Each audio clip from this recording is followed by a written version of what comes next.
Hello, once again, welcome with Advocate Preeti Patwa. And now, in the part of important cases on company law, the next case we are going to see is a Kondoli Tea Company Limited 1886 judgment in Re Kondoli Tea Company Limited. Now, this judgment is again reinforcing the same principle की कंपनीला separate legal existence आहे. Let's check out what happened in this particular case. काय झालं?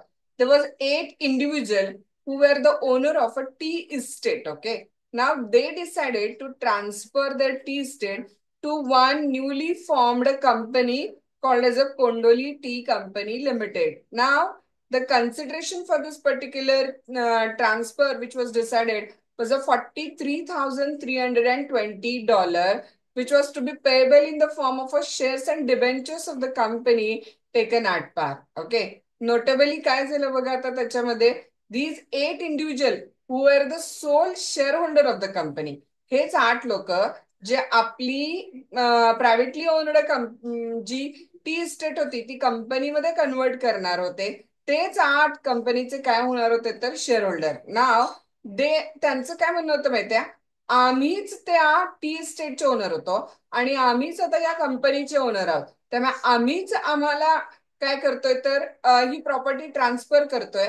त्यामुळे याला sale म्हटलं जाऊ नये आणि आम्हाला जी ऍड व्हॉलेरन्स ड्युटी लागते, स्टॅम्प ड्युटी, स्टॅम्प ऍक्ट 1879 खाली, ती ड्युटी आम्हाला लागू नये. Okay, so what was there saying, they contended कि since the transfer was essentially from themselves to the company, they wholly owned. So it should not be considered as a sell आणि they need not to be paid the ad valorem duty under the stamp act. पण इथे कलकत्ता हायकोर्टाने निकाल दिला की कोंडोली tea company limited एक separate legal entity आहे which is separate from the share holder.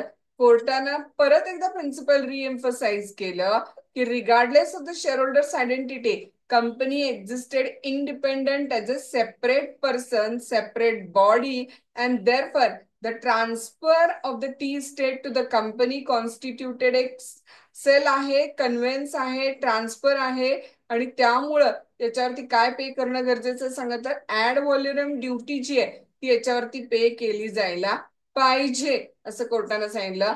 And what was the legal principle again emphasized by this particular case बघा, the doctrine of companies separate legal entity personality.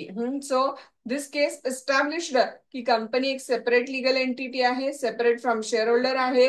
त्यामुळे transaction shareholder and company हे sale आहे. So company need to be considered as a separate entity आणि ad valorem duty pay करणं गरजेचं आहे. Got it?